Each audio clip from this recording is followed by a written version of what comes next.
Morning. It's March 13th, Wednesday, Parshas Vayikra. Actually, it's been a solid 3 weeks since I've given a shiur. It's like the longest stretch since I started doing this, almost a year ago. Actually, I think I started either in June or July. But I wanted to do a shiur today because I didn't want another week to go by, because next week I'm not sure my schedule. I'll be here for a few days, but then I won't be here for all of Pesach. So I wanted to at least start. This week's Parsha. I won't be here Pesach. I won't be here Pesach. Plans changed.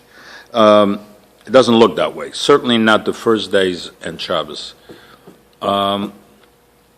This week is Parshas Vayikra. Vayikra is the beginning of the third book of the Torah, commonly known as Leviticus. Have you ever heard that word? Anybody? Leviticus? Yeah. What does Leviticus mean? No idea. You're going to tell us. No idea. So here it is, 1/5 of the Torah, everything we believe in. And you don't know, we know the first one is called what? Genesis. Well, we're talking English. The second one is called Exodus. The next one is called, after Leviticus, is called Numbers. And the one afterwards, the last one is called what? No. Leviticus is the middle one. Yeah, the last one is called Deuteronomy. Okay, named after the cat in the play Cats on Broadway. That cat's name was Deuteronomy. I'm not sure why it's called Deuteronomy, to be honest with you. The reason it's called Leviticus is because it talks about the sacrifices in the temple and all the services that the Levium, the Levi, had to do. So that's why it's Leviticus, just to make it fancy. It could have been called Levi, but they made it Leviticus so they can charge extra. Is that the Hebrew term? What? That book? You know how there's a Hebrew name for the book, Leviticus? No, the Hebrew name is Vayikra. Vayikra, which is the first word, of this week's parsha. And if you will notice in the Torah and as well as in all the Chumash, the last letter of Vayikra is an Aleph. Vav Yud Kuf Reish Aleph, and it's small. So growing up, we always said, Moshe ran out of ink, so he made it small. But there is more said on why this Aleph is small than on, like almost every explanation you can give why the New York Times logo is all the news that can fit to print. There's so much significance in this small Aleph, which we're not going to talk about today. I know, yes. Did you make sure the Canada is right from? Yeah. Okay, Well, you're leaving to New York? Yeah. Okay. We'll get him home. We'll get him home, or we'll bed him down here comfortably until next week. Oh, take care. Yeah. Have a safe day. Have a good trip, Okay. You're not going to even tell us one little thing about what? Well, yeah. One little thing is that Moshe, Vayikra means he called. Hashem called Moshe because he wanted to talk to him. And it was such an honor that, God called him up. Can you imagine get a phone call from God? He got a personal call from God, come talk to me. And Moses writes this, and he didn't, and in order to show his modesty, that he made the Aleph very small, because then it's almost as if the Aleph is not there, and you're only left with the letters Vayokar instead of Vayikra. And Vayokar is a terminology that Hashem uses when he wants to call mundane people. So he made himself very small. Okay.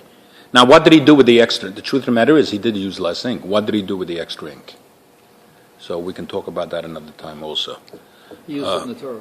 He actually used it. He smeared it on himself, and made him shine.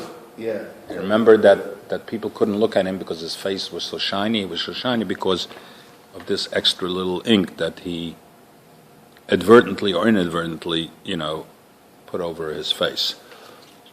Okay, now this whole book of Leviticus, of Vayikra, deals with the sacrifices, the various types of sacrifices that you brought to the temple, and they basically fell into 3 types of sacrifices, which we're also not going to get into, but just to give you a broad spectrum of what's going on. There were sacrifices that had to be brought every day, just plain. In the morning we brought a carbon, and at night we brought a carbon. Every single day, Shabbos we brought a carbon, Rosh Chodesh we brought a carbon. It really, for the purpose of this discussion, for no reason whatsoever. Then there were korbanos, sacrifices you brought because you sinned. If you sinned, you had to bring a sacrifice. And then there were sacrifices you brought because you wanted to. You wanted to donate a sacrifice to God, so you brought it up. You slaughtered it. You gave part of it to the Kohen, and part of it got burnt on the altar, and part of it you ate with your family. A very popular one of those is something that we did on Erev Pesach. We did the Korban Pesach. This was not because of sin or anything else. This was just something that you shared, and in fact, you had to have reservations. You couldn't just walk into somebody and eat this Korban Pesach. You had to have reservations. So, Mendy, part of it you share with your family, part of it you give to the Kohen, part of it you burned at the altar. The part you burned at the altar was the hind quarter. There's all kinds of things that were burned, fats and But I say the hind quarter went on went there. Yeah, It didn't go right. to Kohen. It Right. didn't Right. go to your family. Right. Okay. Now the question is, these days, why do we need all this? Why are we learning this all these days? In case the temple is erected. Okay. Now, okay, that's a good reason. But really, of course, that's the reason, and we should know the mitzvahs. Not in case, but when Sorry. the temple will be erected. It was actually, I was thinking that when I was by the temple wall. Well, it wasn't a temple wall, by the western wall, which is the outside wall surrounding the temple. I'm saying, a couple of 100 feet from here is where, for hundreds of years, maybe 1,000 years in total, Jews were coming up, sacrificing their animals, and I was just visualizing the herd of cattle coming up and slaughtering, and now they have tunnel tours where you go underneath. I did that. You did that, so it's just, You went to the Arab it's section. really awesome. What? We went into the Arab section. Right, and then we went around to the Arab section. Yeah, The holiest spot. there is a spot where when you go on the tunnel tours where they know that is the closest spot that you could possibly be as a Jew, because the non-Jews go up on the Temple Mountain. They're actually in the spot where the high priest was on Yom Kippur. We stuck notes in on the Do Arab they side. allow Jewish, Huh? they allow Jewish tourists to go in the temple I now? think they do. I'm not sure. They're not- I mean, But there is they're a not spot. really afraid of it. It's dangerous. You got to go as a group. But there is a spot that you can go, and you see people praying there. In the middle of the tour, they stop. There's an indentation in the wall, so that gets you a little closer to it. And exactly parallel, perpendicular, whatever is parallel to that, is where the Holy of Holiest was.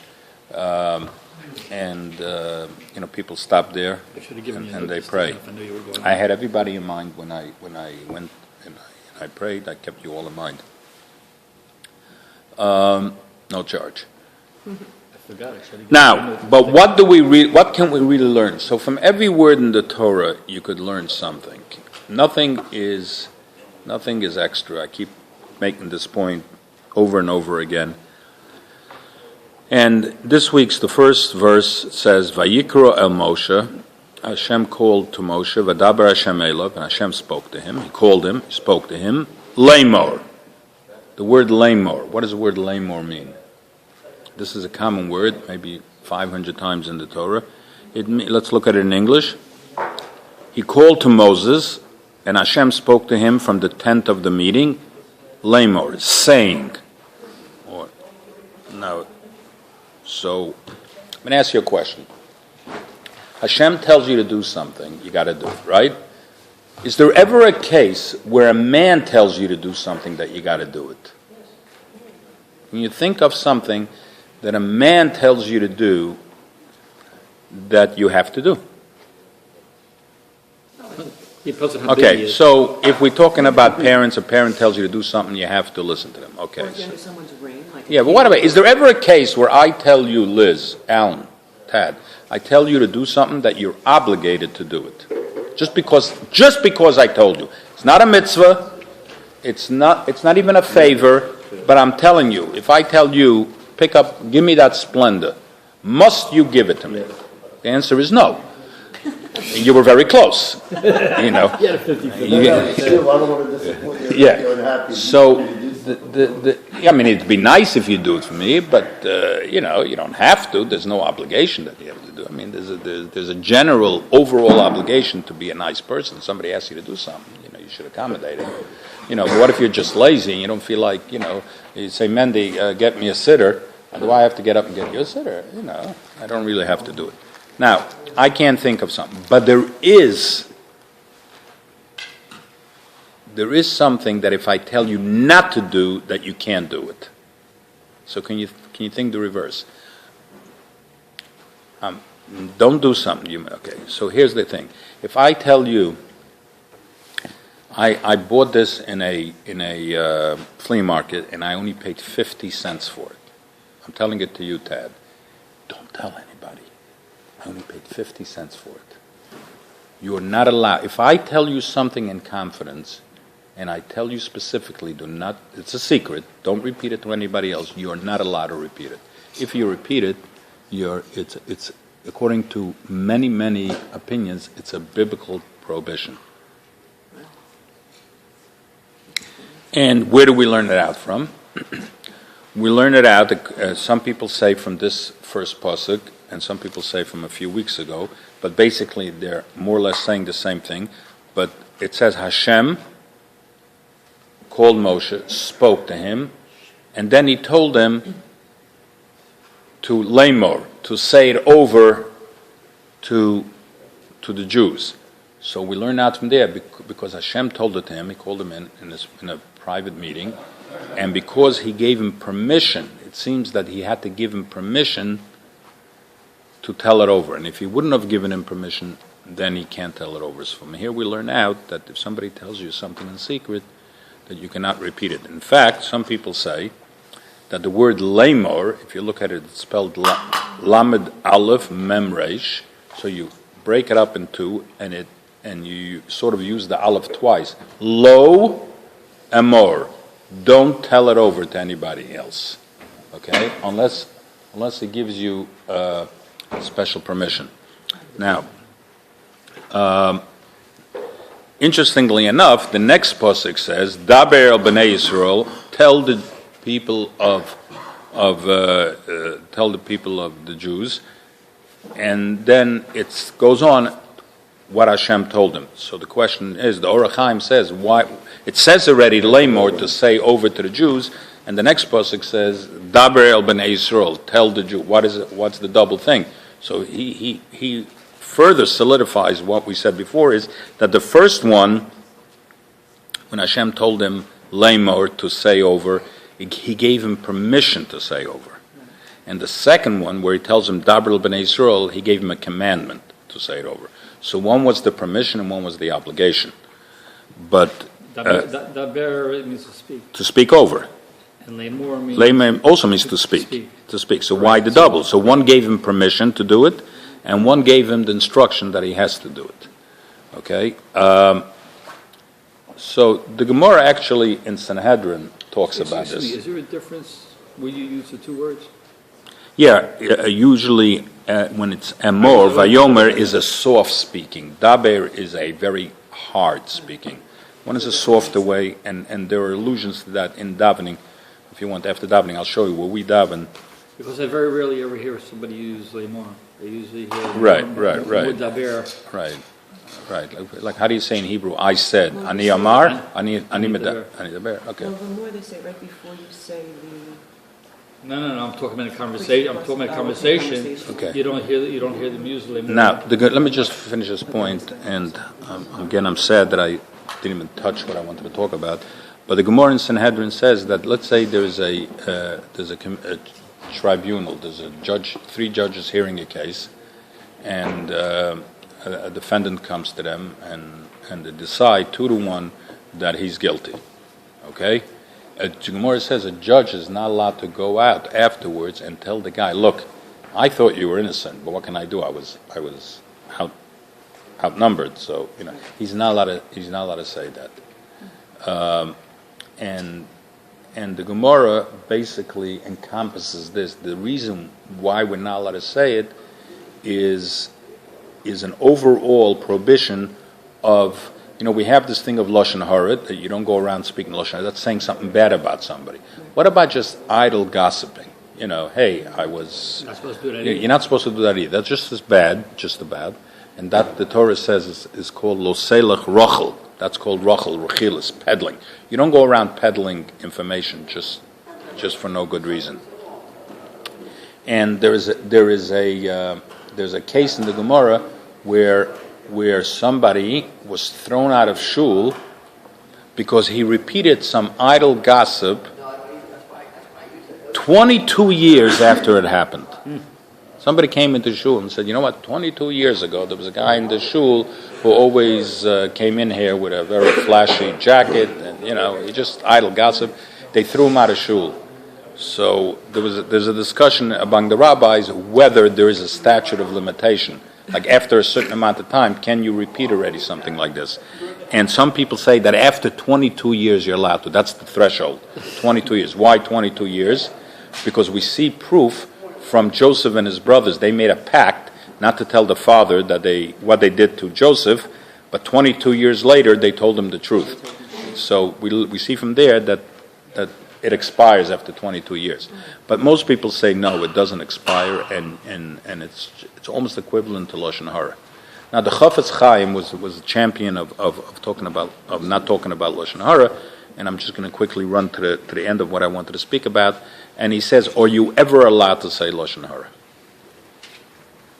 Yes. It's after 8. I know, so don't hold me up. Go daven. I'm not going to go down. Yeah. Maybe you can get one of these guys to down. Yeah. Anybody want to daven? We need a volunteer. Start brachas. Anybody step forward? Be a hero. I just wanted to say that there's 5. There's a. Anyway, Should I stop? No. We went over here. You know what? I'm going to stop. We'll continue this another time. Okay. Have a good day. You too. Have a safe trip back. Okay. Thank you. Have a wonderful Pesach.